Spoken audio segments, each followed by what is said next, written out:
یوم استحصال کے حوالے سے رپورٹ شامل کرتے ہیں جرمنی سے ہمارے نمائندے مطیع اللہ کی۔ یوم استحصال کے موقع پر جرمنی کے صنعتی شہر فرینکفرٹ میں کشمیر کونسل کی جانب سے بھارتی قونصلیٹ کے سامنے احتجاجی مظاہرہ کیا گیا۔ مظاہرین نے پلے کارڈز اور بینرز اٹھا رکھے تھے جس پر کشمیر کی آزادی، کشمیریوں کی خود مختاری اور حق کے خود ارادیت کے نعرے درج تھے۔ کشمیر کونسل کے چیئرمین حنیف چوہان نے کہا کہ بھارتی وزیر اعظم نریندر مودی نے کشمیر کے زخموں پر نمک چھڑکتے ہوئے کشمیر کے قانونی اور آئینی حقوق ضبط کر لیے۔ ہم عالمی انسانی حقوق کے اداروں اور تنظیموں سے مطالبہ کرتے ہیں کہ کشمیریوں کو اقوام متحدہ کی قراردادوں کے مطابق زندگی گزارنے کی اجازت دی جائے۔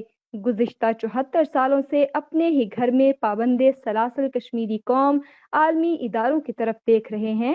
بھارت نے 5 اگست 2019 کو کشمیریوں پر ایک اور شب خون مارا اور کشمیریوں کی آزادی چھین لی۔